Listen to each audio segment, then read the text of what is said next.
Welcome to the Tippie podcast. We got a special guest this evening. Who my guest is, my dog? Man, it's Mr. We in this club. I think that I'm in love. We're gonna you put already. him on. Let's put him on. Already, Stephen the guy. We locked in. Have one right there. You said you got yours on already. I got my. Okay, I'm doing slipping. My bad. Hey man. How you feel? How you feeling this night? You feel me? How you feeling tonight? Man, I'm feeling good, bro. Chilling right now. Okay, we about to turn up. Show me love with the hen. Okay then. So let's take it on back. How you got into music, my dog?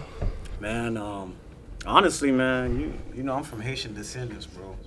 Parents don't let us out the house. I was on lock, man. Mm-hmm. So, what my parents did, man, they just kept me in that house, man. We grew up in the East, but you know, a lot of niggas was, you know, doing their thing and dope dealing. You know, niggas was in the streets, man. My parents had me on lock. I was a cornball, dog. So, nigga just had to stay in the house, watch BT, MTV all day. And, nigga, I just started picking up shit, bro. You know, picking up how to rap, picking up how to be creative, you know, outside. Because niggas was outside hustling, playing ball. My parents kept me in that fucking house, bro. So I had no choice but to, you know, stay to myself and learn how to do shit, bro. And the creative shit was just making music, bro. That's how I got it. Okay, so when you started dipping and dabbing, like, who did you grow up listening to, though? Man, the first group I ever listened to that made me, because my mom only made me listen to Michael Jackson. She didn't want me listening to nothing else. Michael Jackson, and then she would listen to her compa music, Haitian music and shit. But the first rap group I ever heard, my cousin Colleen, she gave me a Bone Thugs and Harmony CD, right? And that's the first time I ever heard rap in my life. I think I was like in the third grade. I was like, what in the fuck is this You shit? remember the song? What song it was? First of the month. Oh, first of the month? Wake up, wake up, wake up. Man, what you think about when you were listening to it? Man, I was exposed to a whole nother side of life because my other cousin, he was staying with us at the time on my auntie side. Their parents had died or whatever. They had to stay with us for a few weeks. But this nigga was in the streets, man. I ain't gonna shout him out yet. But he was in the streets. Real nigga in the East, bro. He was in the streets and backyard smoking dope. Hey, don't tell your mama I'm back here smoking dope. We listening to Bone Thugs. I was like, bro, this is a fucking whole different life. Rap music, the streets. Like I just got exposed to some shit, bro. And I was like, fuck, man, this shit is, I love it. So you fell in love with it? Yeah, I fell in love with it. I was like, man, this is some real shit. And bro. at that time, you was not thinking about doing no music yet? I was a cornball, dog. I just stayed in the house, watched fucking cartoons all day, Captain Planet and shit, man. I wasn't doing none of that shit, bro. And for the people that don't know, where was you raised at? Let them know. Man, I was raised right there in the East, bro. East, Lauderdale Manors, Lauderdale. We was right in the heart of it, bro. Okay, then. And then did you have any fellow East Siders that was making music that make you want to do music with? Mm-hmm. Man, you got to shout out my niggas TNT, Debo, Lubo, DC. Those were some of the first niggas I seen that did it, you know. And I watched these niggas do it, and I'm like, man, you know, even though they were local, these niggas was like stars to me, you know what I'm saying? And I was like, these niggas where I'm from, you know, they doing this shit. There's a lot of more niggas, you know, the JBC ones, Sunland, First Offense. We could go on forever. Original, The General. There's a lot of people at a young age I was just watching do it locally. Like, what the fuck, man? I can do this shit. Oh, but you say TNT was the one that was close up. Close up, yeah. Mm-hmm. Legit watching them. So you remember your first time ever going to a studio? Hell yeah, man. That's actually a crazy story. My first time going to the soul, before I started rapping, like doing, I was rapping in the church, man. So. Oh, you used to rap in the church? I was rapping in the church. So what it is like, all right, I created a group. Me and my cousin, we created BIC. Shout out Jeffro, J.E. Jeffro, he's a preacher right now. J.E., you know, out here doing what he does. It was a church group. It was a church group, but we was cousins though. Yeah. My mom. Was it rapping or singing? Nah, rapping. Like rapping, bro. Your mom was okay with that? Man, every church hated that shit, bro. Like only the kids liked it. Yeah. You know what I'm saying? We used to bring them closer to the church by doing that. Like we was popular throughout the church community. And I remember one time rapping at a church, and this dude came up to me like, bro, I got to get you in the studio, cuz like I never knew about a studio. I used to record myself on a fucking tape recorder. My sister had these little tapes, these Just For Me tapes.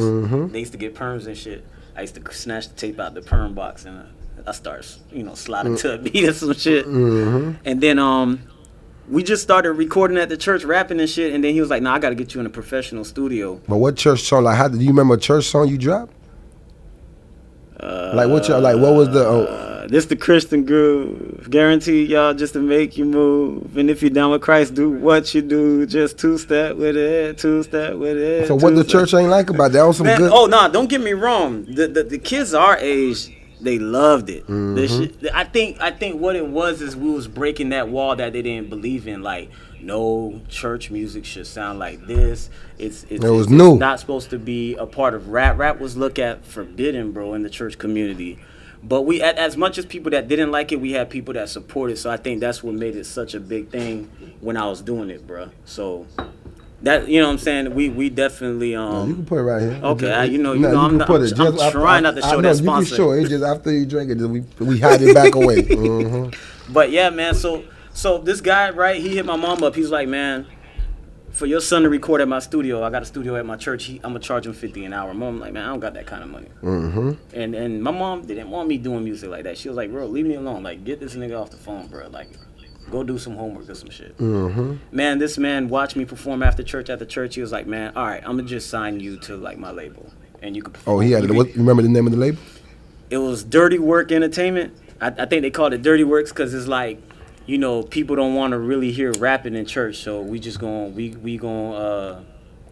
do it this way. We doing the dirty work of bringing like people into the church or something like that. That was the concept of it. But anyways, right? So we go to this man's church, start recording. That was the first time I was ever in the studio. So he just had me recording anytime I wanted. That's basically how I first. And the church was right there on 6th Trunk, right next to that library that they have on 6th Trunk right there. It was right there, that church right there. So you so that's your favorite time, dabbing in the studio. Yeah. So when did you transition from church to regular hip hop? Man, school, man, because I mean, I wasn't ever ashamed about it. I was letting people in school hear the shit I did in church. I was even inviting them out, like, bro, come watch me spit some shit, bro. I'm fired. And I was letting people hear it. But did you ever had anybody from the school come visit? Oh yeah, we had a pack. Oh man. Pack. Turn that thing to a club. I'm talking about hood niggas and all. No. Yes, on G. Okay, like then. you'll be surprised who showed up. Cause I'm gonna be honest, bro. I just love the art of music, bro. I just wanted people to come watch. But I remember niggas telling me, bro, like, if you ever hop on some shit that's not church, bro, you gonna fuck the city up, bro. And I always wanted to do it too. You remember who told you that? Nah, I don't remember, man. It was I can't remember who it was, but I just remember always recording shit that wasn't gospel music, and I would like pass it out in school, and it would come back to me like people repeating my rhymes, and I'm like, bro, how did y'all get that? They'd be like, oh, I burned it off this CD. And now you talking about stuff that was not gospel? That was not gospel. So who was around when you recorded your first non-gospel music? The nigga. All right, so not to beat the story around. So I'm doing gospel, right?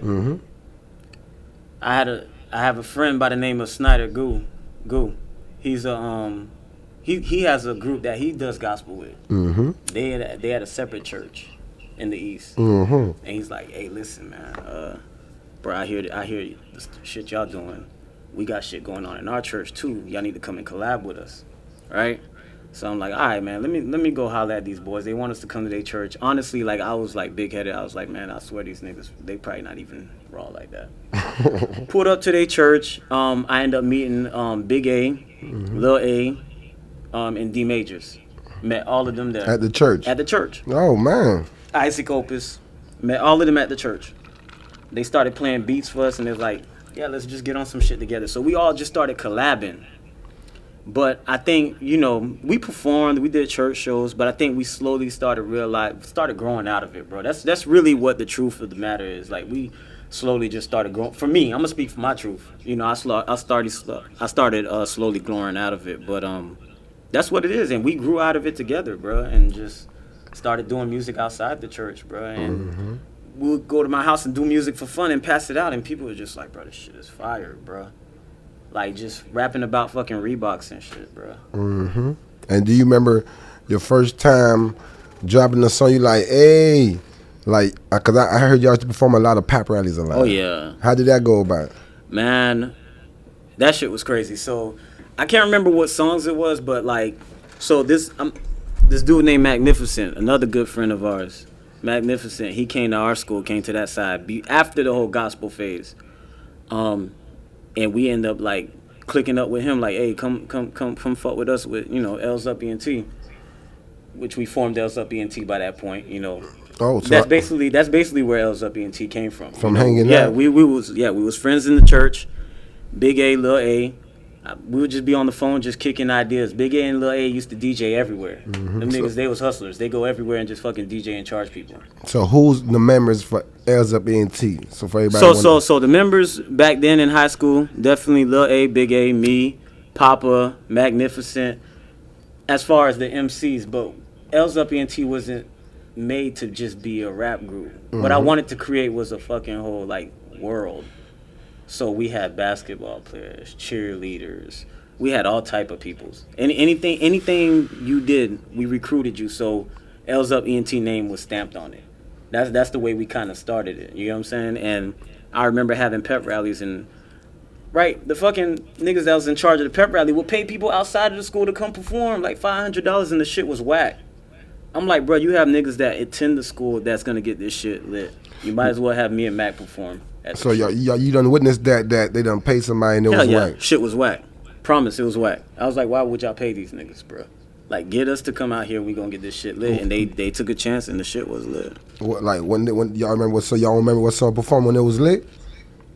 How you can't? It was that much songs y'all had? Yeah, we Damn. recorded every day. I can't remember what song that was. I'm not even gonna cap you. What we did was we was at where we recorded at this time. Like, I'm not to just pass the whole church name, but now we recorded in my mama's house, bro. Like on a fucking little computer. My mom, remember I was on super lock, but I don't know how I got away with shit, bro. My mom would like just stress every day, like how the hell. Like I had a little ass room with like fucking 10 kids in there recording, bro, every day. In high school, I'm talking about everybody that was everybody in high school. Maybe that was better than being in the streets to her. I think that's what kind of she realized. Like, fuck it, bro. He's really serious about this, and it's better than him just being out there. Because she probably got friends that got kids. They go in the jail. Exactly. So she never had to like bail me out or some shit. Nothing. So we just all recording in my mama room, and I mean my mama house and in my room. Dropped like homecoming was coming. We was like pep rally. We're gonna drop a mixtape. So I'm talking about like literally the day before I'm mixing the mixtape down, having people put their last verses on. You ever been in high school and had one of them computer classes where you print out CDs and shit? All right, we had one of those classes. So that morning I went with the master CD and told the teacher, I was like, look, man, I promise I'll have everybody behave today, because I was a class clown. Yeah. If you let us print out these CDs, bro, we need to pass them out by the time second block. So you used the school to print out your CDs. Yeah. So how many did you use? How many CDs? Man, we did like 100 CDs. 100 man. CDs, and then we passed it out second block, ran out, and then I had to like ask. What songs y'all pushing on that mix? No, there was like 19 songs. What was it called? You remember the mixtape? It was called L's Up. It was literally called L's Up ENT the mixtape. Yeah, the mic, yeah. It was literally called L's Up ENT the mixtape. Like literally, that was the name of it. And what song? What was the couple hot singles on there? Bruh, we just hopped on every beat that was hot at the time. Oh, so it was like, y'all remixing. Yeah. We there was no original beats on there. And literally, like niggas was just hopping on beats. And that went crazy for the school. Y'all dropping hooks too, or just The hooks and everything, like it was our beats, grinding, all type of shit. So from there on, the whole momentum. I think what caught me off guard is, remember, I'm doing this and there's no social media, there's no Instagram back then, there's no like nowhere that you have to do shit physically. Yeah. So when niggas pull up from Dillard and it's like, oh yeah, we know your shit. It's like, nigga, we go to Fort Lauderdale. How the fuck y'all got our shit? How did they know y'all shit? They was just burning them. Everybody was just burning them and passing them out. Not even us. Okay. Niggas was like going home and burning it and giving it to their niggas. Like, oh yeah, these niggas, yeah. So I'm like, all right. Were you shot? Hell yeah. I was like, how the fuck I got out there? Just coming here because you was going to Fort Lauderdale. Hell yeah. I'm like, how the fuck y'all doing this? And then, even back then, like I said, Lil A and Big A, them niggas was always like into the whole party life and DJing. What I did, I was working at Publix, got my little Publix check. What the size of this room is? So about the size of this room, rented a karate shop for like $50, and we threw a L's Up ENT bash. Had every fucking kid from the city come out there. No social media promo, no nothing. None of that's out there. And niggas came out. So we just was finding everything to brand our name as a group. And basically, that's how the shit just started growing, bro. It just led to one thing to another. And then how did the what came first? They call me Papa or the body right? That's a fucking good question. You don't know? The funny part is I think they came like almost the exact same time. What does that mean? Because you know I watch your interviews. If they're not twins, like, who came out first? BlackDada. I think mine's made it came out first. Papa's on took off 1st. Mine's probably came out first. Cause I seen Black was talking about it and he was right. We was always all just recording at Black Studio. You know, L's Up ENT was just like the hottest thing out. Black, I remember him coming before he was BlackDada. We had a show at the Women's Club on 19th Street with TNT. Opened up for them boys. But why? But you said, but why did everybody thought Black was part of L's Up ENT too? He was. I mean, he wasn't L's Up ENT as far as, oh, this is an official member, but Black was everywhere we was. Like, literally, I was inside the Women's Club, about to go perform. Like, they're walking us in through the back door, about to perform, like, security walking us in. And I still remember vividly, like, Remy, I don't know if you know Remy, he was always with Black producer. He was like, yo, Steve, because I used to record at Remy's studio. He's like, yo, I got somebody I want you to meet, one of my artists, BlackDada. Black very humbly came up to me like, yo, my name is BlackDada. I've been hearing about y'all boys around the city. You know, I just want to, you know, fuck with y'all boys' politic, you know, and get on some of the same shit y'all on. I want to get on some street shit, you know. I was like, all right, well, we don't really do street music, but we'll get you on some hip-hop shit. And ever since then, he just been around us, and, you know, that's just like fam, bro. It's just what it is. But you feel me? A couple of the fans wanted to ask this question. Like, they said at one time, y'all had a big movement in the city. We did. How big was the movement? Big. And hey, how did y'all orchestrate? Because it's hard to get, especially black folks, to get together like that. We was viral before viral.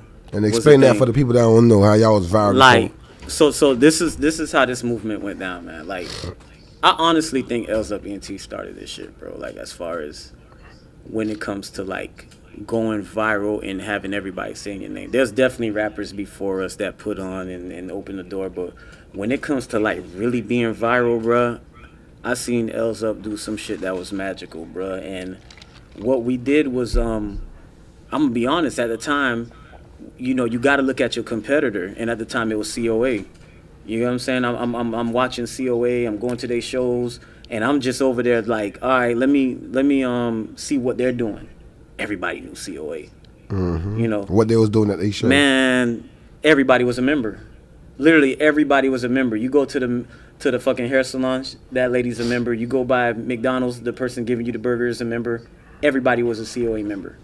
They stamped their name everywhere. So you gotta get everybody L's Up. Literally, either we get everybody L's Up or we affiliate with everybody. But the way you moved back then, you had to move big.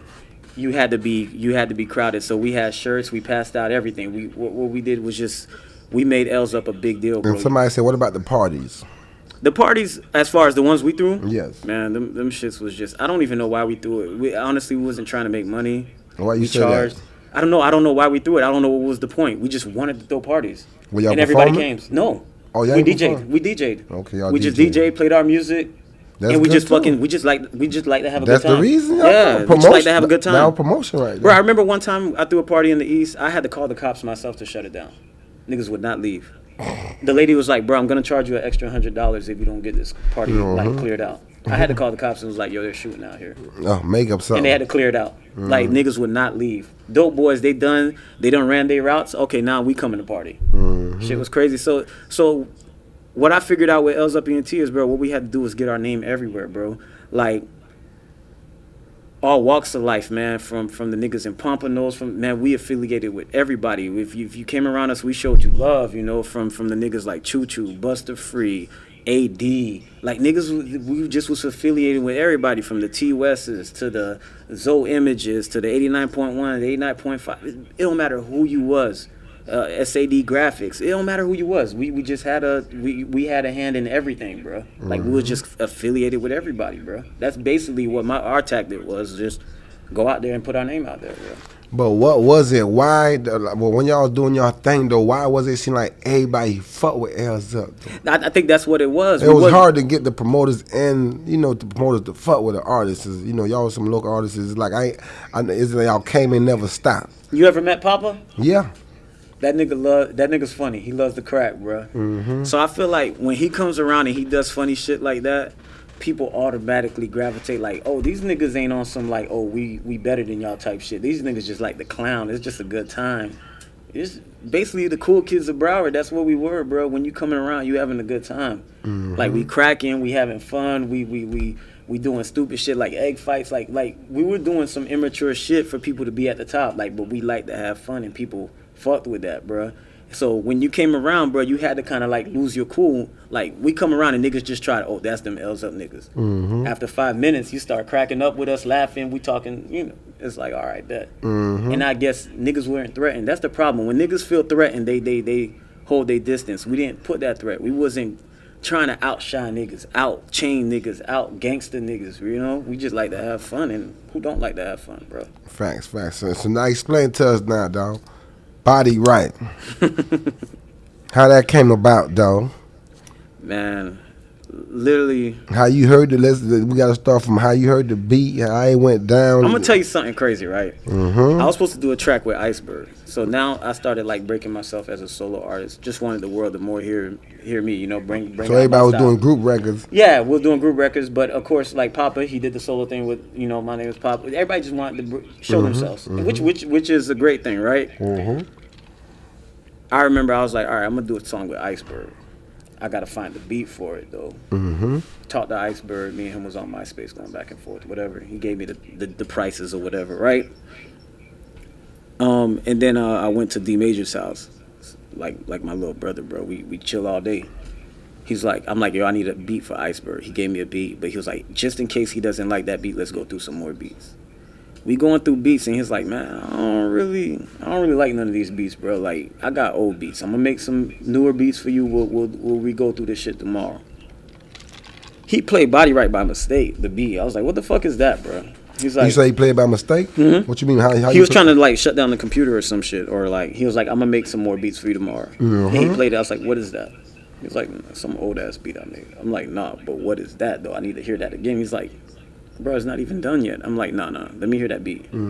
He played it from the beginning. I was like, yo, I need that beat. Like, we need that beat, like, now. So when you heard the beat, what was going through your mind? Like, what kind of music was I heard that it was something that if we put in the clubs, everybody was going to dance. So you heard that right beat, away. You heard club off rip. Off rip. I said, if we get this in the club, done deal. And when you saying we, who's we? As far as me, Dave, everybody around So me. you already think about you're not going to do this song solo, so you already No. I knew I was doing it solo for sure. Okay. But I was just saying we because there's niggas behind me, you know, my boys, everybody. I was just thinking you saying we, like, I'm about to put somebody on this with me. So I asked Dave, I'm like, yo, I know you got something for this record. I know you had an idea. The nigga just started, on this floor is far away. He was giving me that idea. Who that was? D Majors. He gave you the... Yeah, he was like, on this floor is far away. He just kept saying that part. Like, he was is he showing a it master to me. with hooks and stuff? Yeah, he's, oh man, genius, bro. Underrated. So he let you heard the beat, then you say what you think? Yeah, I was like, I know you got something from it, but he really didn't like the beat, so he really wasn't trying to stay on the topic long. So you had to really force him. Yeah, so he started singing the hook. Like, I got this idea. I was like, I called DC up. I'm like, yo, I got to come to the studio. When you say DC, what's DC you talking DC about? Studios. Okay, then. Yeah, so I hit him up. I'm like, I got to come right now, bro. He's like, I got sessions all night, bro. If you're going to record, it's going to be after 1. I said, Dave, we got to go wait. We got to go wait in front of DC Studio in the car as soon as the session You was that crunk. Bro, I'm like dead serious about this. Caught a ticket on the way there and all, bro. Like, you caught a ticket? Yeah, speeding there. Dead ass, bro. I'm in the Ford Taurus going. So we get the DC Studio. You ain't even write nothing yet. Nah, I didn't write the song. We didn't write. No writing happened. Freestyle. Yeah, no writing happened. So we ain't gonna skip though. So you caught a ticket. I literally listened to the beat the whole in the car the whole time while I'm waiting. DC finished about like 3 sessions. I said, all right, DC, this is only gonna take about 30 minutes, not even. And so you 1 o'clock, 1:30, what time? Like 1:30. Shout out DC up in the DC building. Studio, what's happening, fam? He said he remembered. He know we was in his bedroom. He had the studio in his bedroom, bro. At his OG crib, man. It's a lovely thing to see my niggas glow up, bro. I swear to God, that shit get me emotional. So motherfucker, we was in this man's mom's house, bro. That's why you dropped Body Record. Yeah, at his mom's house, bro. So, at 1 o'clock at night. 1 o'clock at night. Now this is crazy, right? I told DC I only need about 30 minutes. I said not even. Right, we go in there. Me and Dave lay down the vocals. His last session, I guess, was waiting for his ride to come. Some street nigga, real street nigga, bro. Sitting in the couch, and he's just like, I'm watching the whole time. He's just jamming. Like he jamming what? Body right while I'm recording it. Like what you like? So you ain't even right. No, I'm dead ass ain't right. So D Major came in with what he told you to do. No, D Majors gave DC the beat. D Majors laid down some of his vocals because he's on the hook too. D Majors on the hook too. What he's saying. So yeah, both of us on the hook. So what the hook saying? So he's saying on this floor we're far away to a special place. She could, and then I come in, I make a joke on the dance floor. Then I told Dave, were you fucking catching chills already? Bruh, I'm gonna tell you, this is crazy. You're gonna think I'm crazy for this shit. So now, this nigga's jamming, right? He's on the couch jamming. I don't know this nigga from a can of paint, so I can't even remember who this nigga is. He's like, bro, I don't know y'all niggas, bro, but that song cannot stay in the studio, bro. He's like, bro, I thought I just recorded some hot shit. You just recorded some legendary shit. This nigga told me this, bro. Man, he brought me outside the studio. I don't know this nigga, so if whoever claims that, they got it.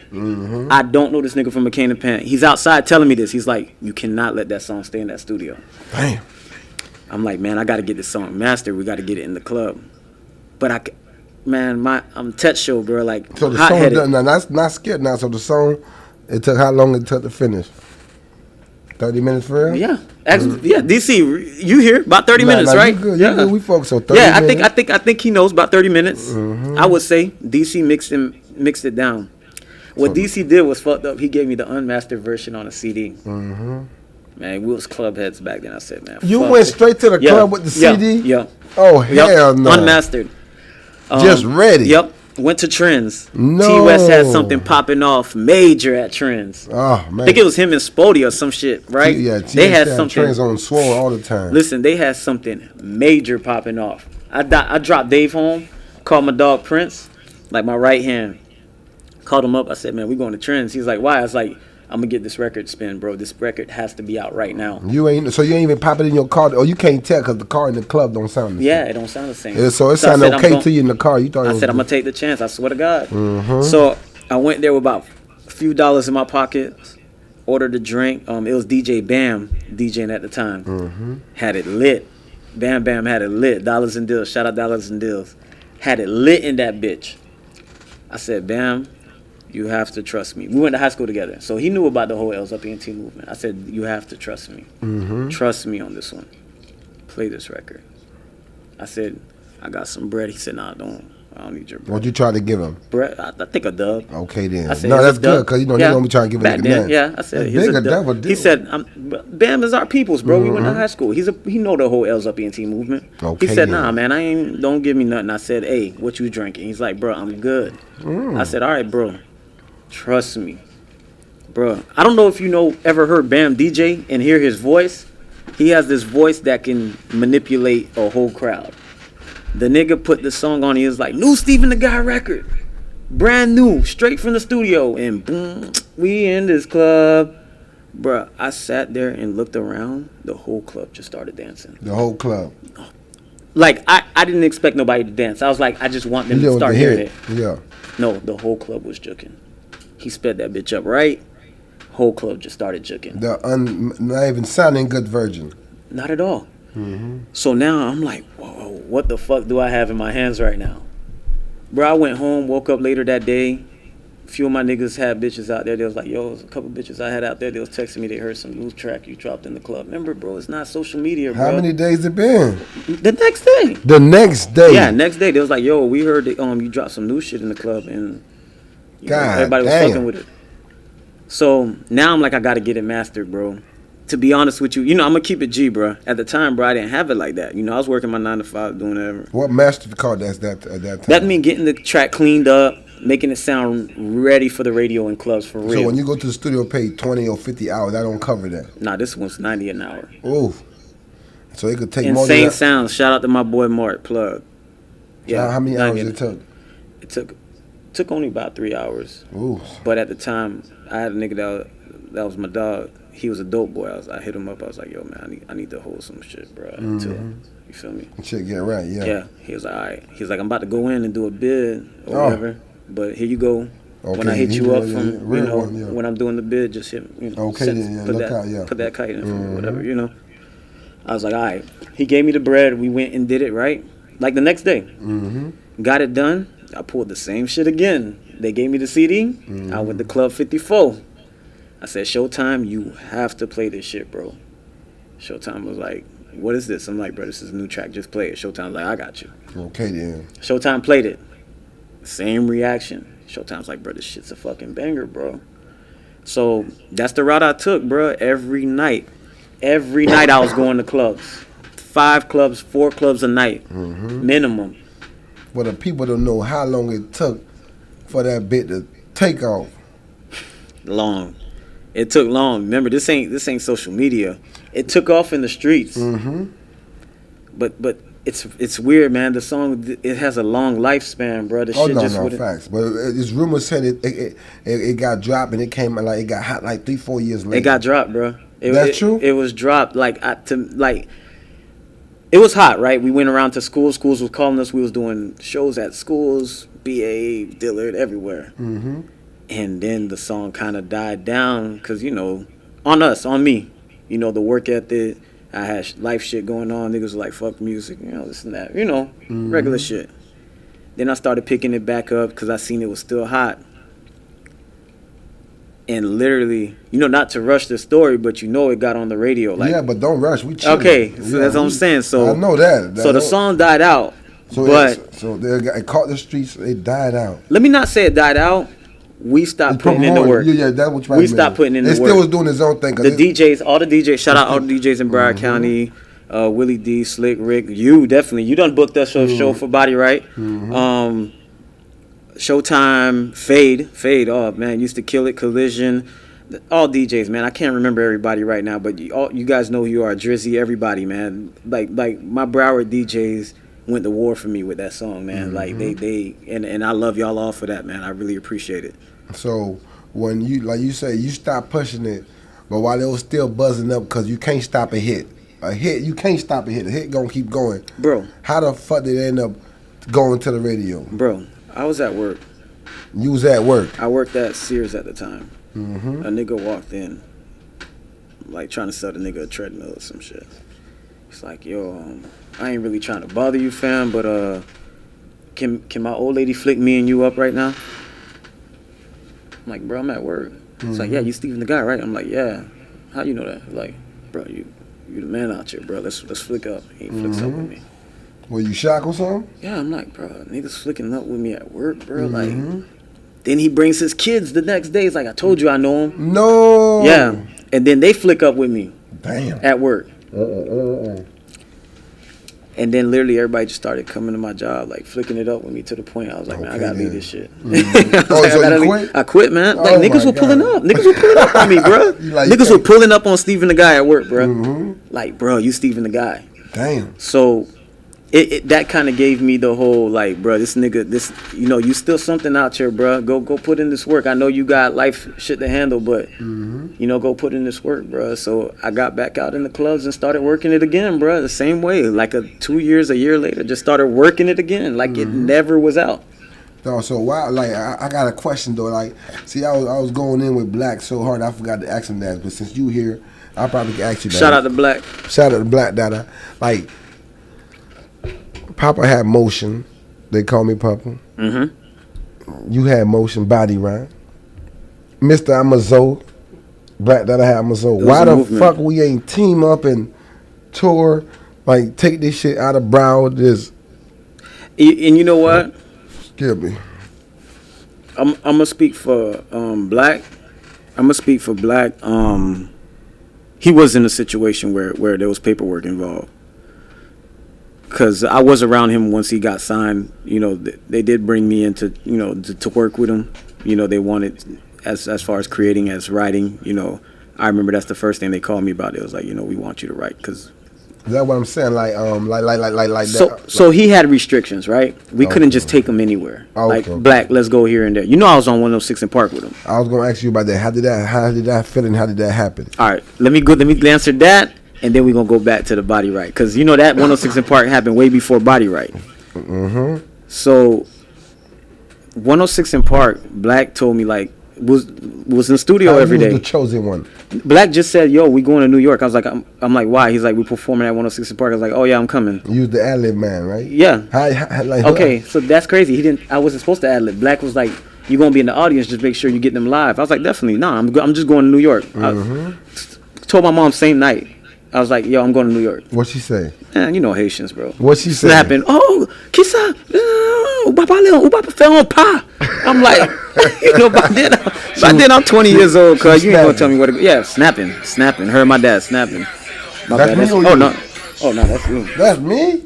Oh, hell no. Jesus Christ, my bad. But she's snapping, right, bro? My old boy snapping, my mom snapping. I fell on pop. I'm like, yo, I gotta go, man. This is like could change my life. I gotta go. But again, Black told me I'm gonna be in the crowd.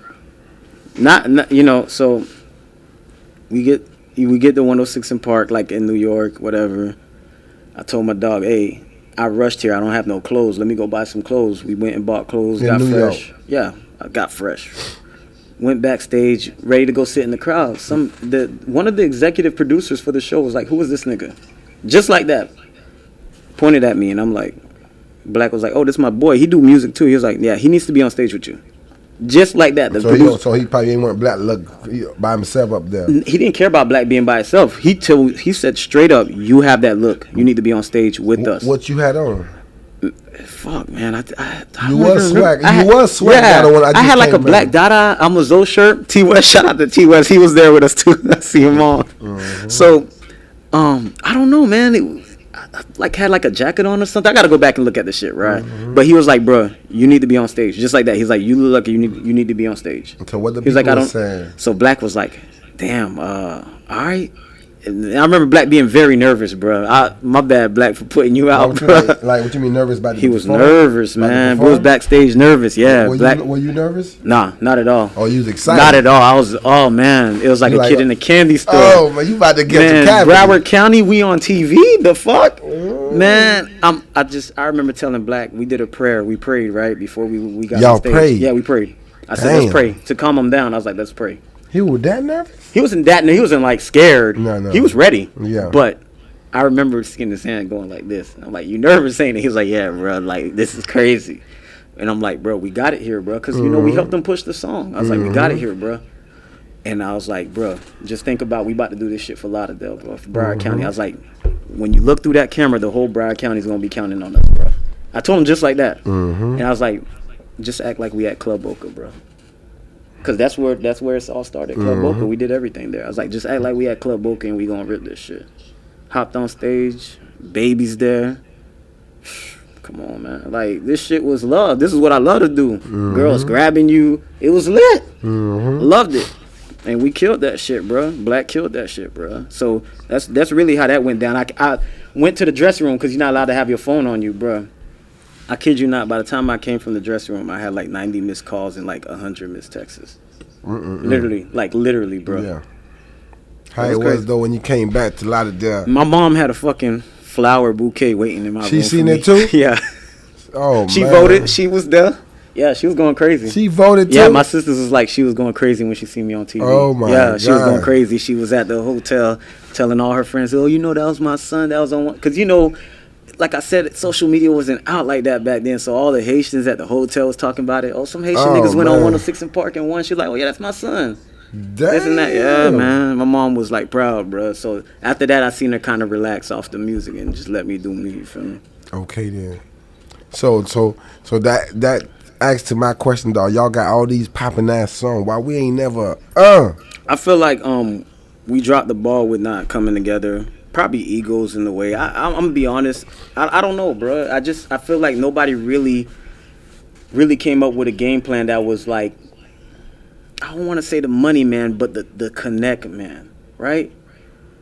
I even remember once Body Right was popping. I just watched the AD interview. I said, man, I need muscle behind this song. I hit AD up. I'm like, yo, I text AD, yo, hit me up when you're free.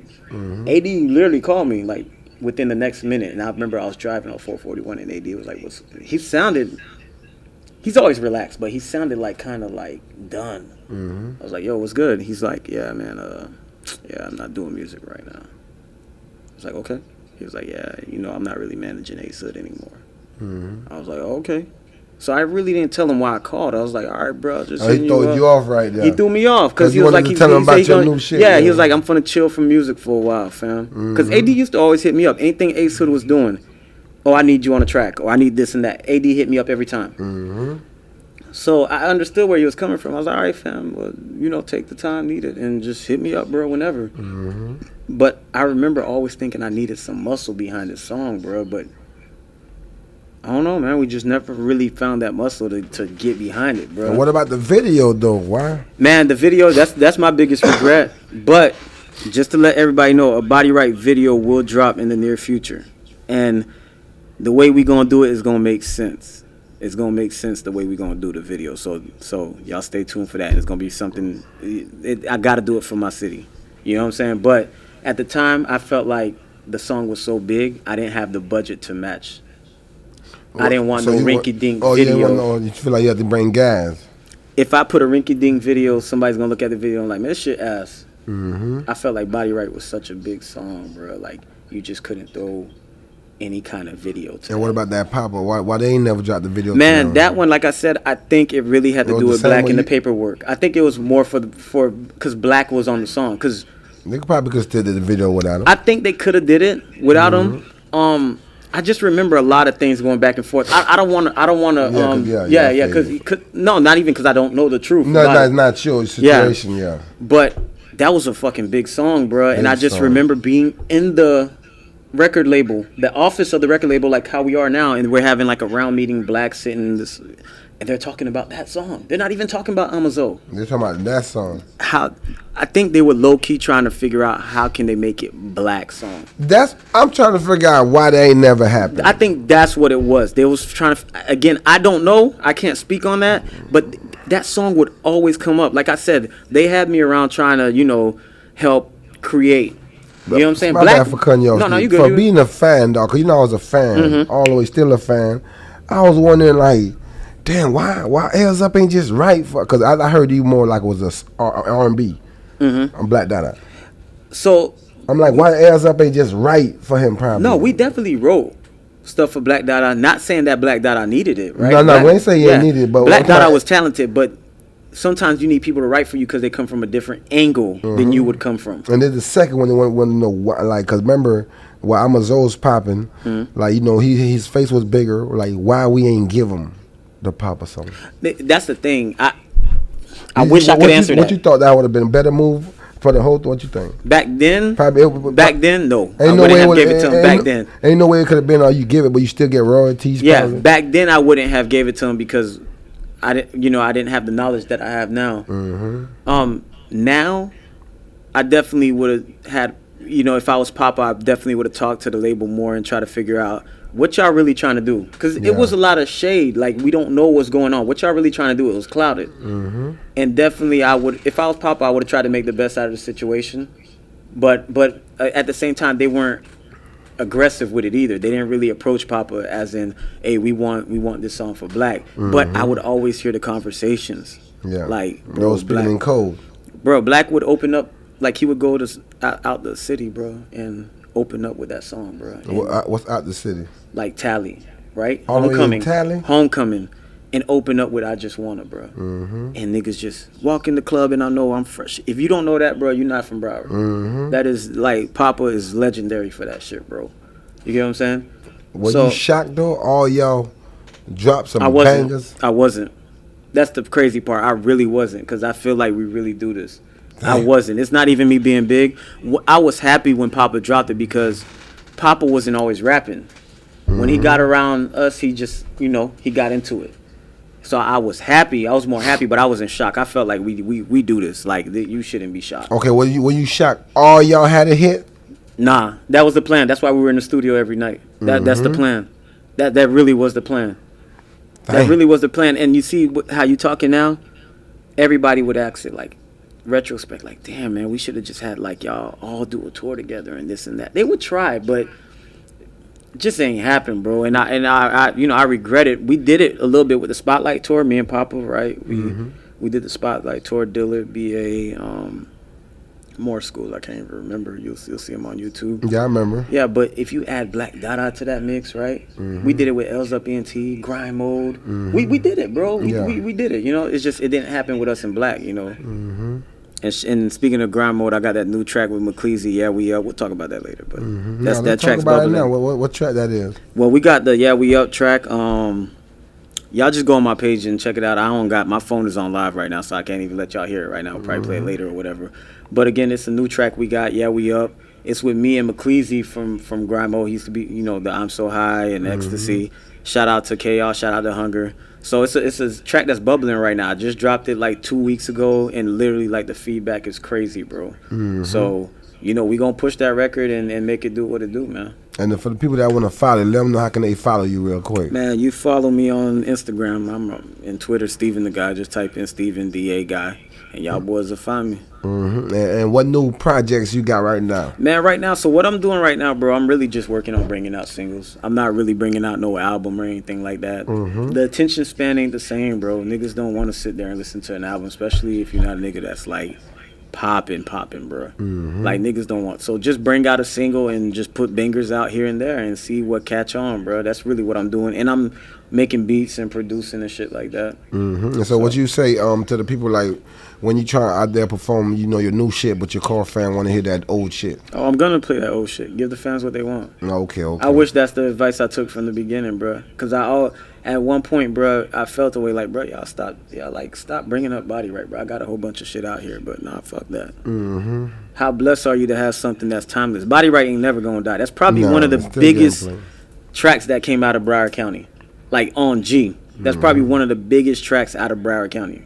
And you say you plan on dropping a video. Oh yeah, it's gonna make sense. I'm telling you. The idea I have for this video is gonna be fire. So, it's gonna make sense. But again, like I said, I'm just blessed to have something that even my kids. I made the song before they were born, and they know the song and they see like everybody know this is on you. So they know the song. Man, my daughter she's one of the ones that got me back into music, bro. Like. She's like, bro, everybody knew you. Like, what you doing? You might have to do a TikTok channel. Yeah. Oh, yeah. My daughter, all that. She says all that, bro. She's only 8 years old. Telling me this when she was like 6, 7, bro. Like, you need to do music. Everybody knew your stuff. Like, I made this song before they were born. How that make you feel, though? Like, you made this song before they were born and they know and they telling you, man, you need to do music. Like, does that motivate you? Yeah, it motivated me. It made me proud, too, because, I'm not no doctor. I'm not no fucking lawyer. Like, I tell my daughters, look, all daddy knows is music. That's all I do, bro. Like, I just love music. So, we look at the business aspect, and, of course, we learning that. But at the end of the day, nothing's going to take away my love for music, bro. I just love creating. That's what I love doing. I write for people. I do all that, bro. Okay, then. And how did you get involved in the writing, though? Man, I wrote something for Diddy one time. My bad, almost choked. You wrote something for who? Diddy. P. Diddy. And it never dropped, bro. Like, but how you know you wrote something? Like, he told you he needed something? No. So, then we did this at DC Studio, too. So, Isaac Opus called me. He was like, yo, Diddy's putting an album together. It's a Michael Jackson-themed album. It's going to be called Triller. And this is like after Body Right. Everybody was coming to me after Body Right. Literally everybody was coming to me. Everybody was coming to me for projects. That we did the shit with Rick Ross, AMP. Everybody was coming to me after Body Right. Oh my God, my bad. Okay, now let's keep talking. We're gonna get that.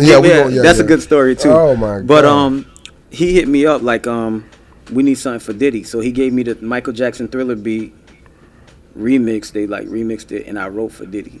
And I'm like, bro, Diddy's not gonna like this lame ass shit. Cause they say you gotta rap like Diddy, you gotta do everything he would do. Oh, so you made a song for Diddy? Yeah. In his own style and all. Everything. I had to rap just like him. I'm like, bro, this shit's so lame. I was just so fucking like miserable doing that shit, bro. And like I said, I don't write when I go in the studio. So I was like miserable doing the shit, bro. And then they called me the next day like, bro, Diddy fucking loves it, bro. The nigga's like, he's ready to do this shit. They told you Diddy loved the song you did. Like they called me like Diddy's gonna be recording it. We're gonna send it to you real soon. What was going through your mind when you heard that shit? At that time, I think I was one of those people like, yeah, I got show me first. Yeah, you ain't believe it. Yeah, I was like, show me first. And then somebody, they said Jay-Z heard it. Somebody. Yeah, real talk. They told me Jay-Z heard it and told Diddy, don't ruin Michael Jackson legacy. Damn. On G. They said, like, Jay-Z, out of all the people that he heard, they said Jay-Z was one of the big names that looked at him and was like, nah, you shouldn't do that album. And it just, And now, dog, let me know how the fuck. Let's talk Fetty. Fetty. Shout out to my niggas Rich. AMP, what's up? Shout out to motherfucking AMP Rich. Mm-hmm. But let's talk motherfucking AMP. Rick Ross. First, let's talk AMP Stephen the Guy first. Mm-hmm. I think it was that before Ross got on it, right? Damn, you good, boy. Let me know how that happened. You dog. Good, you how good. Y'all, come on now. Come on me and now. AP, I'm a fan, me and AMP, we knew each other since Sunrise Middle, bro. Like, they always told me about a nigga that could rap. And they was like, bro, this nigga give you competition, bro. This nigga spitting out the East, too. It started as a friendly competition at first. Friendly competition, bro. But I heard AMP and I was like, nah, this nigga's really good. Like, I gotta step my shit up. But AMP, humble dude, bro. He showed love since day one. He used to be on 89.1 DJing, too. And he used to play our shit. Yeah, man. It's AMP? Weird. Yeah, it's weird. I did not know that. Yeah, he used to DJ on for T West radio station in the East. Mm-hmm. And he used to play our shit all the time, bro. I'm like, bro, look how niggas try to put you against niggas, bro. And the niggas just showing me love playing my music. So ever since then, me and AMP been straight, bro. Click tight. Every time I see him, it's always love, bro. It's not even about music with me and him. He heard Body Right and he called me. That's what I'm saying. Body Right had to be out. Oh yeah, he heard Body Right. Him and Rich heard it. And shout out to my nigga Ish, man. And they heard it, right? And they was like, AMP was like, bro, we need Body Right. We need a Body Right song. But for street niggas, for dope dealers. We need that. That's what I need. I don't need you rapping. Even though everybody knew I could spit. He like, I don't need you rapping. So who did y'all go for the beat? I don't even know who they got. They brought everything to me. They was like, here's the beat. So you was not even part of that. You just they was like, here's the beat. And I was like, what do you want on the hook? They was like, we don't know. They was like, just in a week we're gonna go to the studio. Bro, I'm not gonna lie to you. I procrastinated the whole time. I was just handling shit. Oh, you busy? Mr. Body Right, too busy. Yeah, man. I was on that bullshit. You feel me? So they called me the same. I'm bringing my mom to work and shit, and they called me like, yeah, you don't forget the studio is at 3. I'm like, wait, what? And they was like, yeah, the studio session, bro, for the track we got. I'm like, oh, fuck. You forgot I forgot. No. I'm late and on to the studio session. You late? Oh yeah, you superstar. So this is when I'm gonna pull the trick out my ass. I'm like, whatever, man. I'm gonna lay that hook down in 5 minutes. Literally, I'm late. What studio I went to? DC. So he upgraded it. Oh man, DC, my nigga. That's my brother, bro. Like DC's my brother, bro. DC has a lot to do with my career. Went to DC, and I literally walked in. The beat was playing. I was like, all right, the beat, all right, bet. Went in there. And I was like, bro, what the fuck I'm gonna do? I was like, just play the beat, DC. I was like, me and my niggas in this bitch, and we gonna start tonight. All right, DC, punch me into the next verse. I'm on this Joe and all this dough. It got me feeling right. Perp on deck. All right, yeah, DC, punch me again. Perp on deck. Who said perp on deck? Me. I'm saying all that. And then I was like, you know what? I said, I think it sounds better if you say it, AMP. You lying. Yeah. Dr. Dre shit. Yeah, I said, AMP, come in here and say this. You lying. So AMP says that. Chills right yeah, now. so say AMP goes in there and he does that and he's like, all right, bet. And then he's like, we lay the hook down and it's going down. It's going down. Yeah. It's about to go down. So I'm just like, say some hood shit that they're like, so me and I said, my situation is a tight one with all these hoes. I got the like one. How you what made you say that? I love Biggie, and I know he always said that, and I always looked at AMP as like a nigga. What made AMP come? So you say you love Biggie, but what made AMP come on that Biggie vibe too? Oh, once he heard that, he was like, "Oh, we good, we doing it." Yeah, it's like you set the tone to go on that Biggie vibe. Exactly. I'm glad you said that. Damn. So now, AMP does his rap. I'm losing it. I'm like, bro, this is a hit. Before Rick Ross, yeah, we ready. I'm ready. This boss is all about Fetty. I was like, ooh, okay. Ooh. I said hit. That's all you need. Just good 4 bars. So you heard that a little bit. You know it was a hit. Hit. So AMP hit me up a week later. He's like, I got a surprise for you, dog. Where you at? I'm like, what kind of surprise could a nigga have for me? He's like, pull up to the studio. I was like, okay. I pull up to the studio we getting mastered at. And he's like, yo, Rick Ross hopped on the song. I'm like, fuck out of here. How come I know it's 2 different versions then? Was it it's 2 different versions. Okay, I'm about to say. So they brought that one out without Rick Ross. It got leaked. It got leaked. They didn't even bring it out. It got leaked. Okay. I'm like, Rick Ross hopped on it. Now, this is for the music nerds. Rick Ross had a style before he dropped Teflon Don. That's when he started doing the He wasn't always doing that. No, of course. All right. A&P song is the first time Rick Ross brought out that style. I swear to you. Yeah. If you listen when to any song, he sounded up to date when he sounded up to date. That's the first time it sounded like $1 million verse. They said we're gonna play for it. You ready? I'm like, play the shit, bro. I told you I was always on that. I gotta hear it to believe it. Yeah, but you ain't believe it. Yeah, they played Rick Ross verse. Steven the guy, A&P, and fucking Rick Ross. When they played Rick Ross verse, I didn't not out loud. I didn't lose it, but in my head I lost it. Yeah. Let me tell you why I lost it, bro. Rick Ross took my whole flow. Killed it. He took my whole flow when he was like, all these hoes I got the like one. Fuck no smoking the like one. So that showed that he was fucking with the vibe I brought. So I was like, bro, I know I do this shit. Now y'all brought gas on that shit. I know I do this shit, bro. Rick Ross is over here mimicking my flow, bro. Rick Ross murdered that shit. You gotta ask AMP what happened with that. Man, I'm about to ask you, nigga. What the fuck? How the fuck that song ain't blow, bro? I'll give you my end. I can play that shit right now and go crazy right now. Rich, Amp, don't kill me, y'all boys. What? No, I'm saying I don't want to give misinformation. All I remember, big video shoot, Fort Lauderdale Beach was supposed to go down. Oh no, I ain't know that. Big video shoot. We was trying to get the fucking city out there. Damn. You know niggas talk, right? We planning shit. All I remember, like I said, Rich, y'all boys don't kill me because I might be misquoting, but I remember something with Rick Ross contract at the time in the label not officially releasing that song. It was like, nah, we not releasing Rick Ross to go on that track. No. And I think that's what happened. You think that's what happened? No, I'm pretty sure. Because I'm trying to figure out Amp and Rich, they don't sleep. Trust me, they don't sleep. I'm trying to figure out how that song ain't blow. Them niggas don't sleep, bro. The shit was too lit, bro. AMP and Rich don't sleep, so trust me, it's something legal for sure. That's what it right there, bro. Yeah.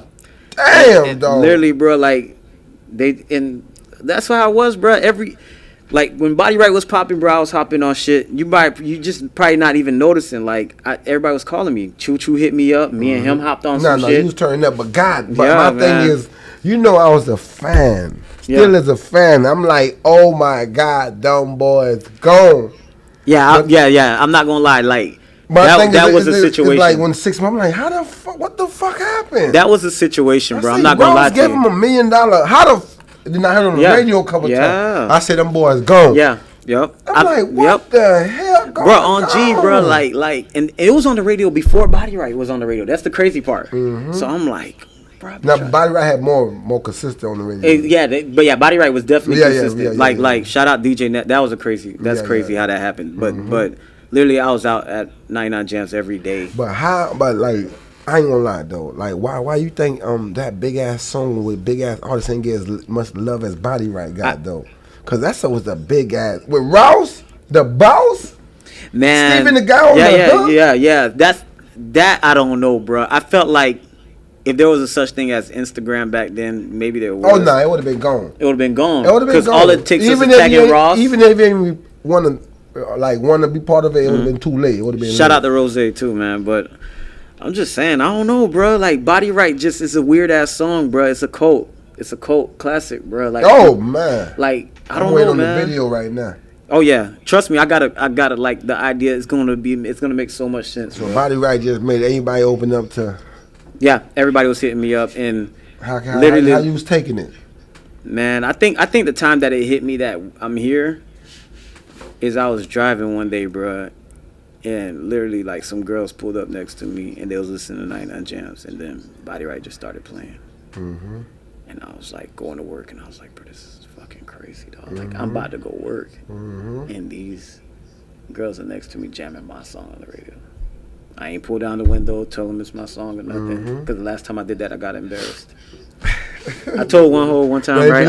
I pulled it down. I was like, "Hey, bad little chick. Hey, this my track, Body Right." She's like, "Yeah, right," and drove off. That's why I'm saying. So it never had a face. The song never had a face. Did you ever think about doing, even if it would have been a cheap video, just to put a face behind the? I should have. And I thought about it. I should have, bro. I'm not gonna crap. I ain't gonna cap, bro. I should. Remember, your mind was so like, man, the video got to be big. So Spody, shout out Spody, man. She would like. Spody used to tell you that? Man, Spody stay on my you ass about that music song. Video? Man, Spody stayed on my ass. Man, you should listen to Spody, though. Man, Spody genius. Shout out Spody. Shout out, she gangster. Look, man. What she used to say? You gotta understand, Spody is in the rim of it, bro. She does those all ages party, bro. She got the new generation. She knows. She see what's going on, and she tells me to this day, she's like, bro, to this day they're playing your track, bro, yeah, and of course. they lit. Bro, so like, she used to tell me, like, do a video, Steve. I don't care what it is, just do a video. Yeah, shout out, she gangster. Damn. Being hard-headed. Shit gonna come back around, though. But how you feel, though, dog, to be part of all these big hits, though, dog, look, and your team just did so much shit, though, dog. Looking back for what we started with, talking about me being in the church and me starting music, my number one goal was like, man, please make me do something that'll help my city move forward. I felt like we did a lot of shit as L's Up, Stephen the Guy, Body Right, Papa, BlackDada, to create opportunities for what's going on right now. That's just the truth. I ain't gonna lie, the fans had a question. Was Smook the Madman part of L's Up? Hell yeah. Smook ended up joining L's Up after high school, because again, like I said, L's Up was a thing for everybody in Fort Lauderdale High. But Smook the Madman, he went to Dillard and he joined. Shout out Smook. Yeah, he was a part of L's Up, man. He was a part of the whole movement, so definitely, yeah. So yeah, man, it's just, you know, like I said, we did something for Broward and I love it, bro. It's always gonna be stamped. When you think of Broward County, you think of Body Right to this day. Like, if Body Right play, that's a Broward record. And what you say to everybody else that say, when you think about Lauderdale, to think about L's Up.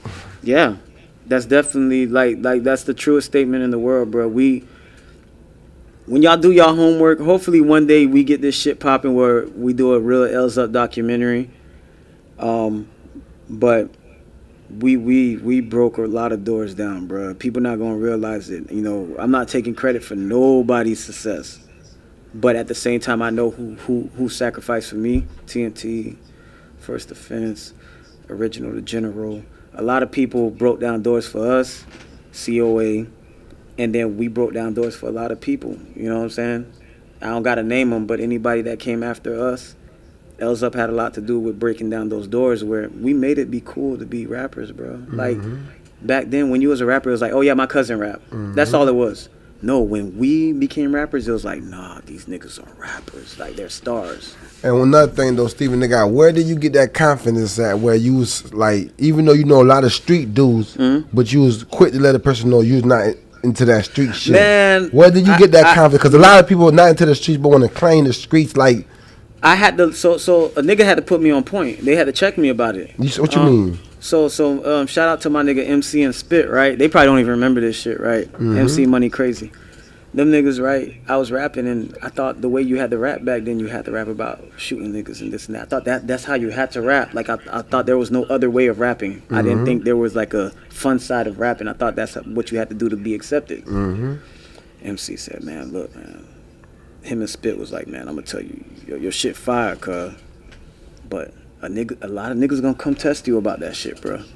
Back then they was saying that. Yeah, he told me that, bro. Like, we was in high school. He was like, him and Spit was like, a lot of niggas gonna come test you about that shit, bro. So, you know we got your back, but if you ain't on that shit, bro, be you. Like, you good.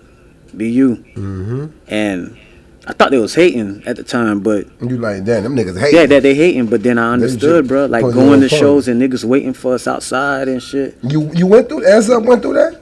What? Man, we went through a lot, bro. Like, what you mean going to shows, niggas waiting? Man, we was performing in Hollywood, right? Niggas booking us, was it YFC? I can't remember who it was, but they booked us for a show in Hollywood.